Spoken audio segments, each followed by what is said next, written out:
Welcome to the Fintech Scaling Show. This podcast is sponsored by Scale Up Consulting, helping fintech startups create a scalable organization to support an ever-increasing demand. When you're ready to grow, reach out to us at richard@scaleupconsulting.co. Now, over to the show with Richard Doherty, founder and host.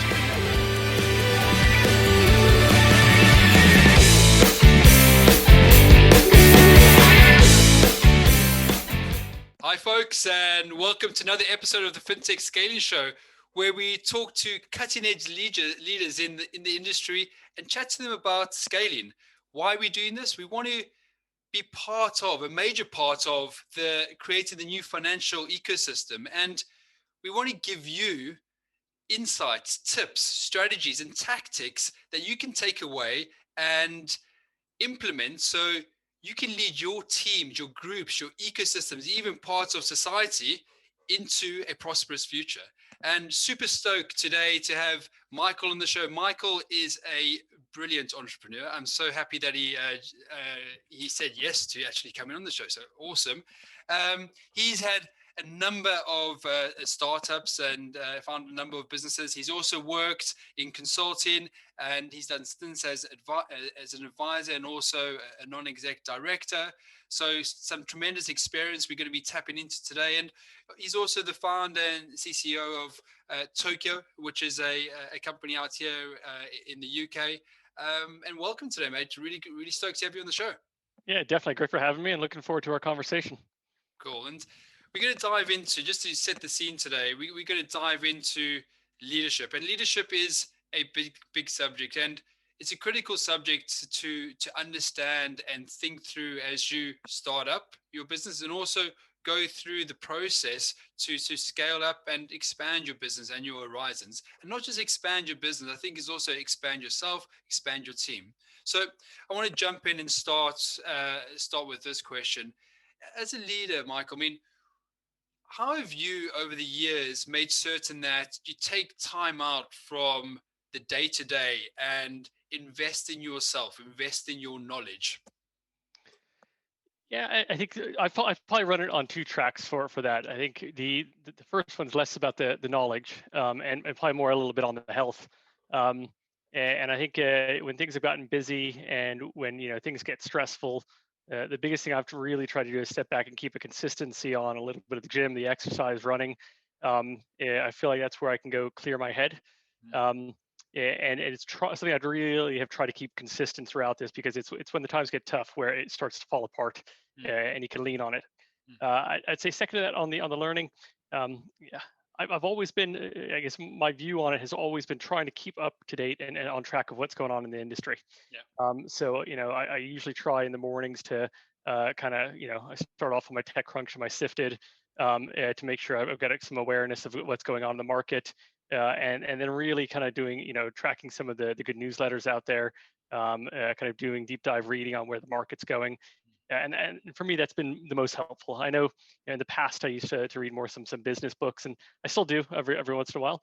But it's I've found the newsletters, the podcasts, the likes of that are really kind of bringing good stuff from what's happening right now.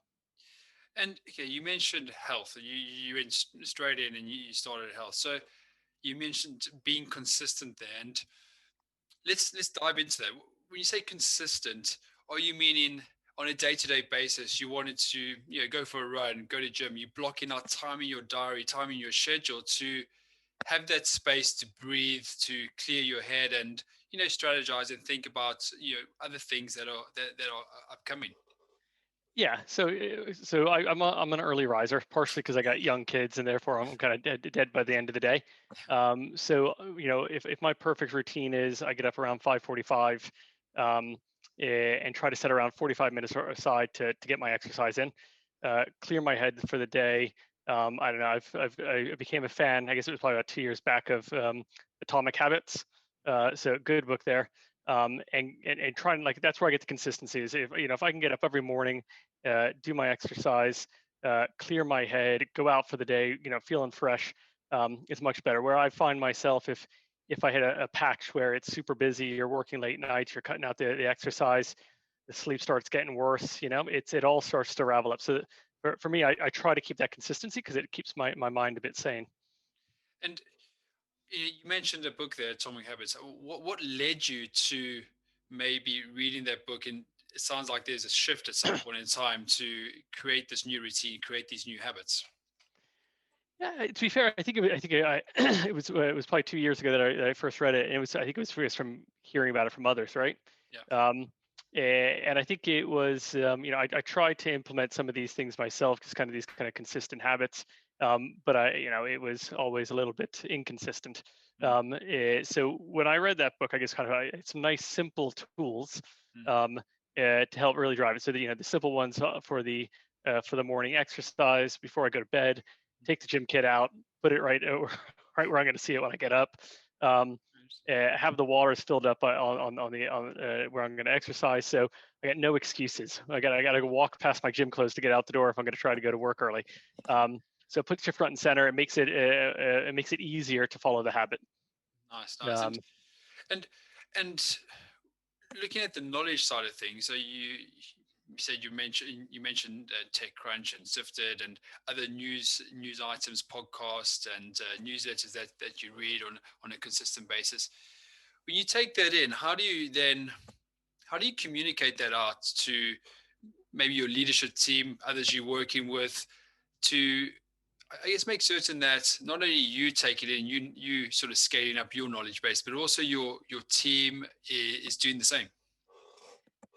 Yeah, so I think there's a bit of this stuff is a bit of a mix, right? Because Yeah, what we're tending to see on a bit of the TechCrunch, Sifted, payments.com and those, yeah, it's making sure you got visibility on the news and what's happening, right? yeah, And what that also means, we're seeing either partners who've done a raise or a competitor who's done a raise or someone who's pushing that out.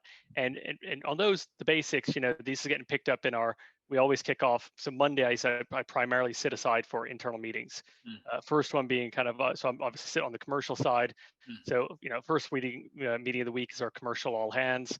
And that's where we also get an opportunity to say, guys, did you pick up competitor A just did this?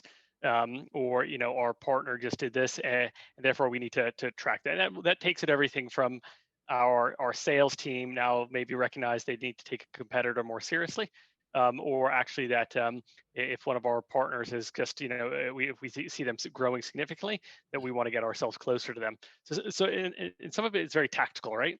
mm, Making sure we're all on the front of this. mm, I think other things. I think it plays more into how we start shaping our view as kind of leaders of the business. mm, So obviously, fintech, it's moving fast. There's mm, every time you have a baby fintech like your reg tech and your insurtech mm, break off. But essentially, what we're trying to do is figure out, especially us, we're primarily a B2B business. yeah, So we've got a lot of business out there relying on our platform to bring to market their own innovation. mm, And therefore, us having a clear view, where is the market going? For us, what we see is our ability to innovate more effectively is one of our differentiators. If a small business is maybe building something out on their own, if they get it wrong, it can have a material impact on, in some cases, their success or failure. mm, We kind of see innovation as one of our core differentiators. So mm. if we're looking out at the market, if we're seeing the trends that are happening, the players that are coming about, and therefore we are making informed decisions on where we're going to place our bets, and then we innovate more effectively, we think we have a chance to be the winner here. Okay, so I get it. You're taking the knowledge, you're innovating, but how do you, as a leader and as a leadership group, how do you communicate that message to the market on a consistent basis? Just as the habits that you have, you're waking up, going to the gym, etc. So to internally in the business, when you obviously innovate and you getting stuff to market, you have to consistently communicate. So it'll be interesting to understand how you are communicating that message on a consistent basis. Yeah. So to be fair, it's been an evolving process. I'd say probably up until I'd say early this year, right? I wouldn't quite call it stealth mode because we weren't trying to hide ourselves or anything like that, but we didn't touch marketing. We built a Yeah, website yeah, 18 months ago, and our job was to get our core product to market, stay hyper focused on that. yeah. We're now expanding upon that, right? We're going out to market directly, and therefore our point of view and telling that story is becoming much more important. Mm. And it's a process we're going through now. So, and our view is probably as a starting point is first of all leveraging the expertise within our business. We don't think our job is to distill knowledge from other people necessarily and just push it out there, right? We're not a content creation company in that sense. What we do think is that we're hiring people, and maybe this is the starting point, right? We're hiring people with domain expertise, who in our view know a ton about cards, about payments, about compliance, about FX, right? And now what we're trying to do is now give them a channel and a voice to push that out. And therefore, obviously, it helps put our name out there. But the other thing, it helps kind of put good content and knowledge out in the market, which tends to be targeted at our customers, and therefore we get a good circle here. So in our heads, it starts with domain expertise. The better we know these topics, and the better that means we build it better into our product. We showcase it better when we talk about it. We don't want to, just have content and knowledge for the sake of it. If not, then when they come to buy us, they'll realize that it was a paper, not a process. Products. Yeah, I hear you, and I like what you were saying about we hire in domain expertise. So there's more than one person that has the knowledge. Therefore, in a way, you're multiplying your effect when you start pushing out that communication, that thought leadership content to market, right? Yeah, exactly. It's one of those things. I know it's a bit cliche, but to hire people smarter than you. But I think when you're in a space like this where especially in a role like myself where I'm all across a number of things, you cannot know every single depth about every single topic. And it feels good when you go to meet a new client or a new prospect with someone who's been in the business for a week and they can hold their own at a meeting because they know that topic, maybe not our company yet, but that topic better than everybody else in the room. And I think that's becoming a bit of our culture, is going out there and getting the people who are know what they're doing independent of us, and then both through our product and everything can actually bring that to life and distribute that out to lots of different people. And just staying on that theme, I mean, how do you add, as a leader of your business, how do you add value to that team, those people that are coming in, and make certain that you stay in your strength zone and they are also working in their strength zone? Yeah, so I think probably it sits on two angles, right? So I guess for the people within the business, like myself, from the beginning, we naturally know the business and the product better than anyone else joining there, right? And like I said, we want to bring somebody who has a bit of domain expertise, who knows that better than us. Yeah. So I guess my first job when we're bringing them in is to help them know the business and the product better, and get to be experts in that as quickly as possible, right? The second thing we try to do is enable them to implement that domain knowledge within our business, and that happens in several ways, right? First, we're an agile business. We work in a squad methodology and the likes of that. So that means whether it is a salesperson who's been out in the market for SME lending for the past 10 years, or someone coming over from the cards industry. Although they may be sitting on sales, partnerships, the likes of that, they're also on our squads. And therefore, as we're doing requirements design for how we're going to roll out an SME lending product, that team is all in there. So we're inserting that domain expertise immediately into what we're building.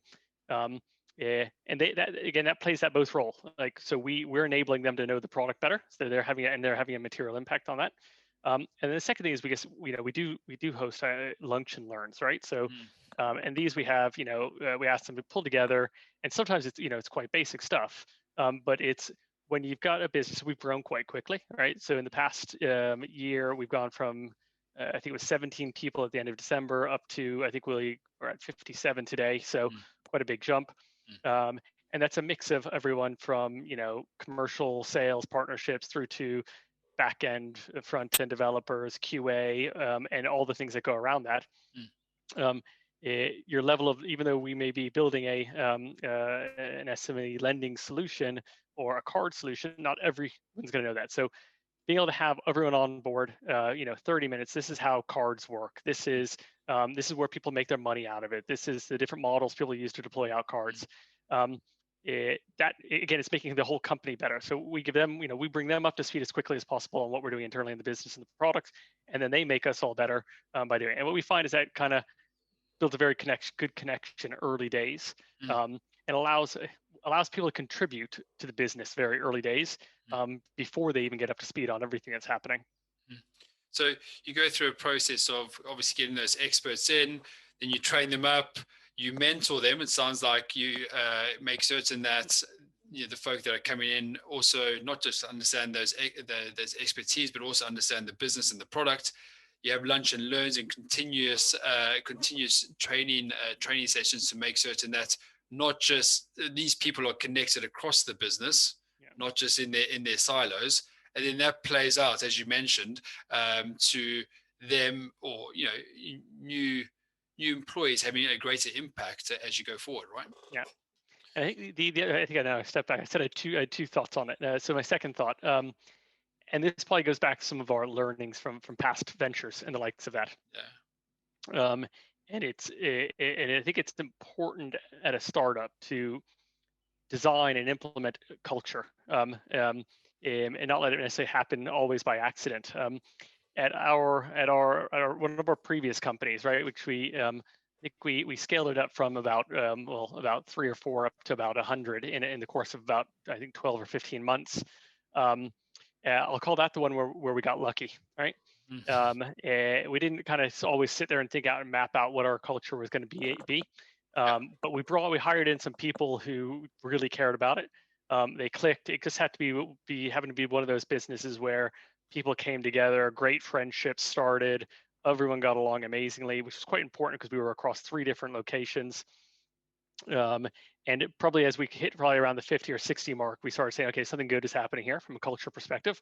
And we thought, what are we doing good? What are we doing bad? How do we manage that? How do we turn that into something like actually we can share and implement when we have new people come on?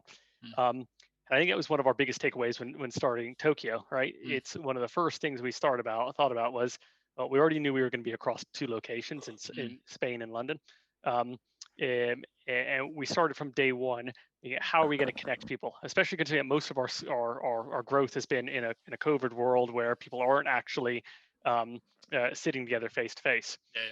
So we started finding out materials. Our HR team has done an amazing job of making culture one of the core parts of our, like internally, at least one of our core differentiators. And again, we're starting to see that same dynamic where when we head out for a lunch or a meal after work, you just got everyone connecting amazingly well. And it plays another role in bringing people into the business and how you share, because what we tend to find is that the better that people get along, the more often they're sitting around having a coffee together, or we did the Zoom work drinks and those things, and a Zoom escape room, which they pulled off surprisingly well. I was impressed. But it's one of those things. It's about creating these environments for people who care about what they're doing, have in this case good domain expertise, to be able to share and feel open that they can get involved and put their hand up. So I just think is that kind of second point, really trying to build culture in a startup from early days is important. And what were your maybe 3 or 5 takeaways from that initial venture that you bought into Tokyo that has helped you really explode and move on in the culture sort of area? Yeah. So so the first one, it was, so like I mentioned, it was across 3 different locations, and each location had its own purpose. London was the commercial team, Glasgow was the operations team, and Madrid was the development team, right? Develop product, tech, and everything, right? And when that first started happening, there was a tensions, or this, that they do that, we do this, and what we started to realize is that the first thing was getting people across to know each other and meet each other is critical. So we put a good amount of investment in ensuring that our teams traveled and met each other. That's when we started, even before then, that we started doing kind of some more Zoom type meetups, getting people to know each other. it's it's the same in any place in the world, right? When you meet someone in person, when you begin to have a personal connection, when maybe tension is happening, you know how to de-escalate it. You've already had a meal with that person, so if things aren't going right, you can pick up the phone to them and do that. So one of the big things we did here from the beginning was make sure that there's lots of interaction. Again, harder in a in a COVID world, um, but again, our kind of HR people team really helped facilitate that. Yeah. So that was probably one of the first takeaways. And I think probably the second one is not allowing these parts of the organizations to become siloed. Right. The reality is that a well-run business, it's operating like one machine.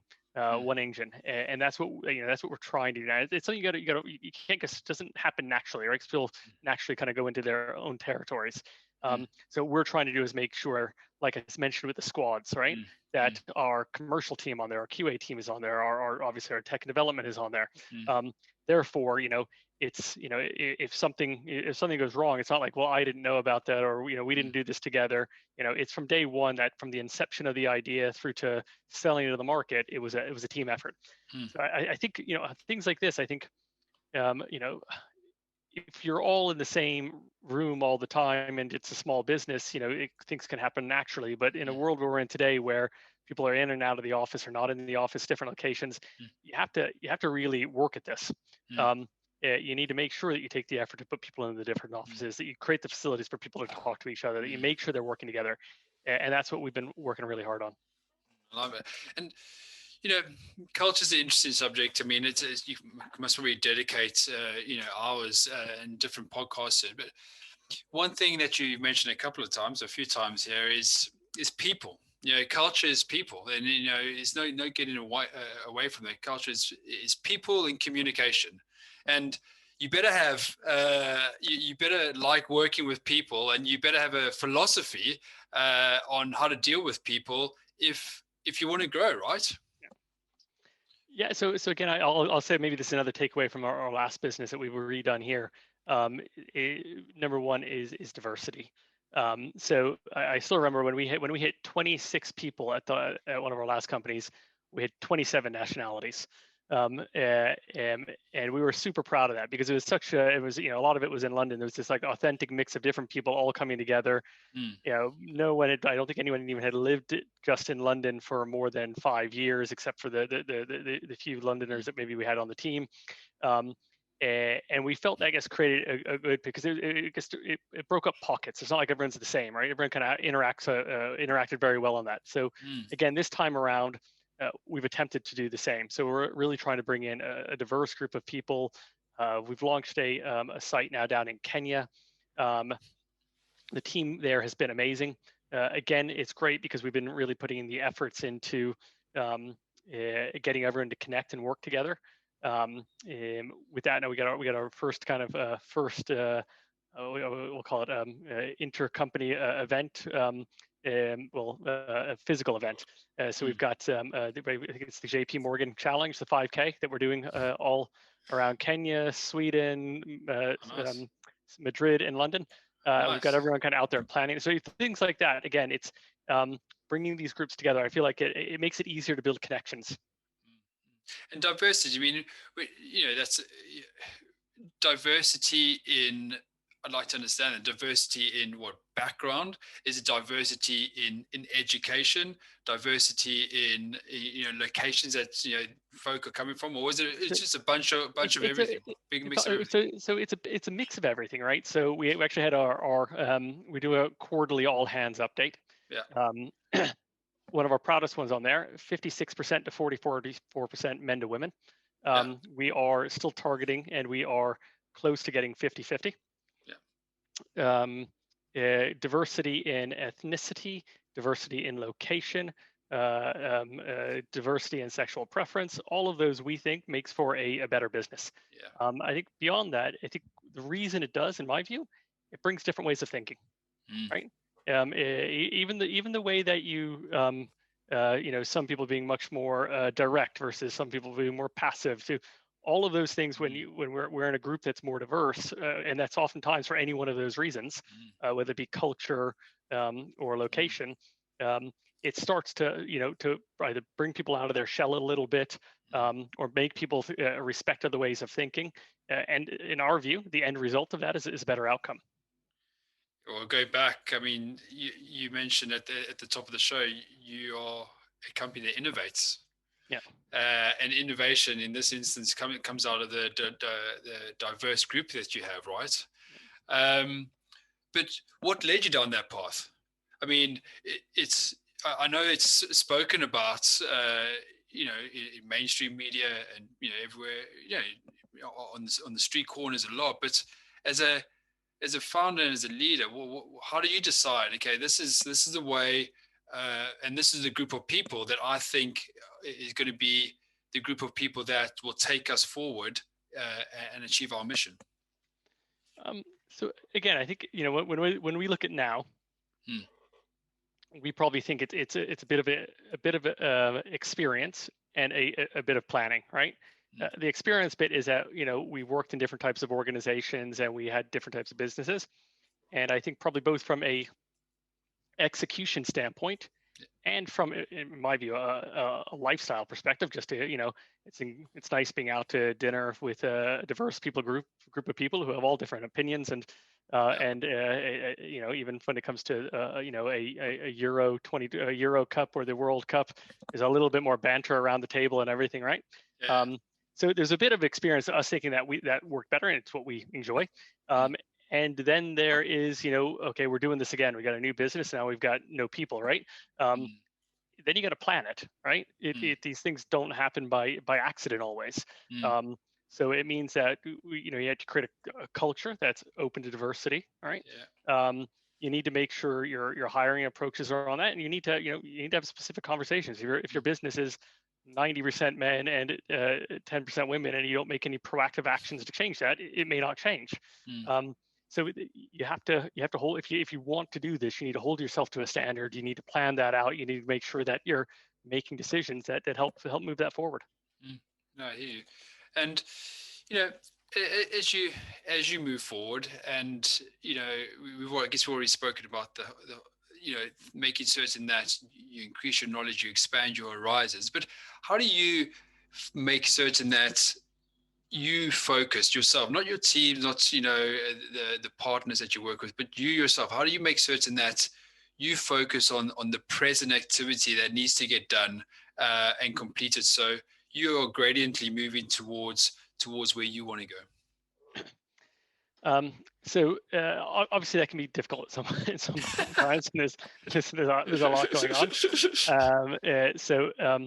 I'd say a few things.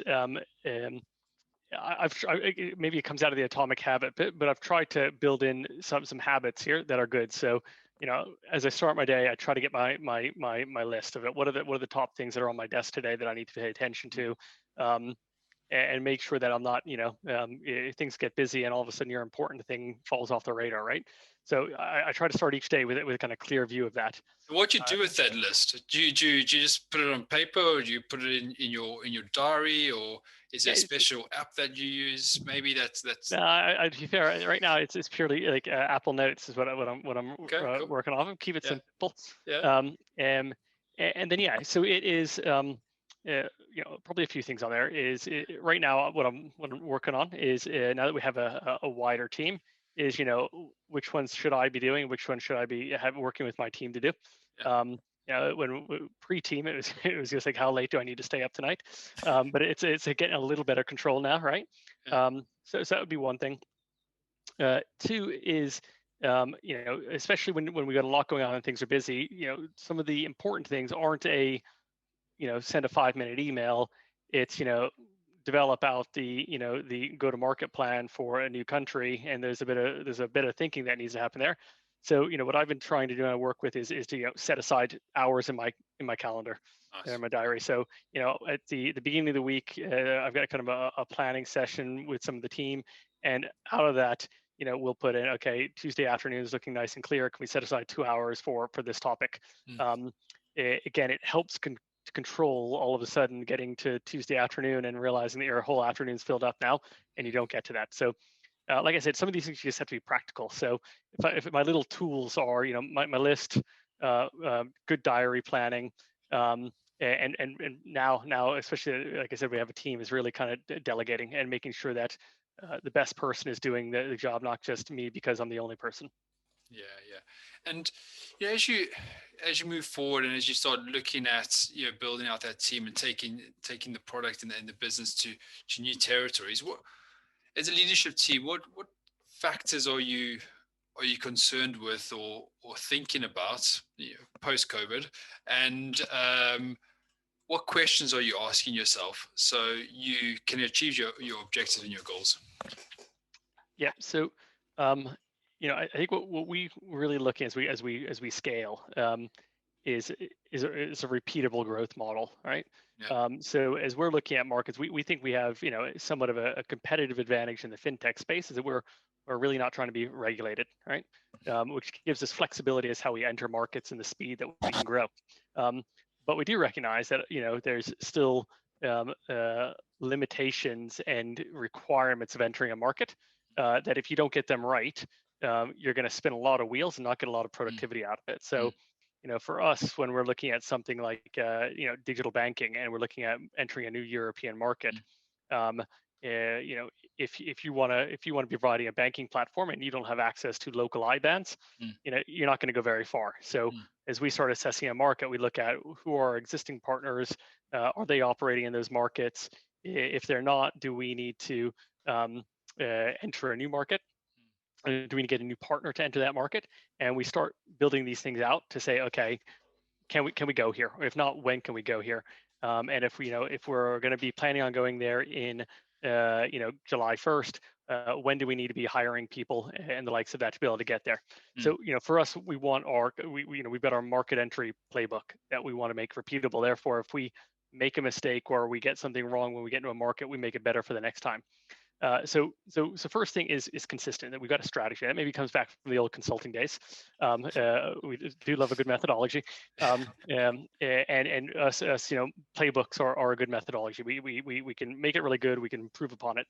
Um, I think the other thing is just it does come down like what's the best market to go into, and Mm. you can come off of a phone call with somebody and all of a sudden be super excited. That's a huge market opportunity. We got to be there. And then you realize there's 10 places you got to be, right? So there's that stepping back and going, okay, what's the best for the business? Where do we have the best fit? Where can we go to? Because you can't do it all at once. So I think there's a little bit of there, just not getting swayed too easily Mm. by what's going on. Mm. Again, same thing. The biggest probably one of the biggest considerations where we're looking at this, especially where we go next. A lot of the markets still lack the correct, I'll call it fintech financial infrastructure to get there. It's not to say they don't have good banking, Yeah. but when we looked at one of our clients wanted us to bring over for a deal in the Middle East, and we couldn't identify a strong BaaS provider there yet. We saw some good things in open banking, Mm. without not being able to connect into banking partners, it's really hard to Okay. get there. Mm. And we've even seen what we've started to see now is a bit of a trend Mm. because of the maturity in UK specifically, but also Europe. Um, a lot of these other geographies are actually coming over here looking to get a proposition live here first to understand how it works, to prove knowledge of the market and the likes of that, all Mm. with an intent to bring back and be a first mover in Mm. home market. And we're working with a number of those businesses, and we think it'll be a good opportunity to ease our way back into those markets. Cool. Sounds interesting. And as we sort of start wrapping up the show, what's one thing you would recommend to founders and leaders that are just starting their scaling journey, both from a personal perspective and also a professional perspective? I know we've touched on a couple today, but it'll be interesting to dive into some more insights. Yeah, I think on the personal perspective, find find whatever your happy place is, or your whatever you got it, because it is.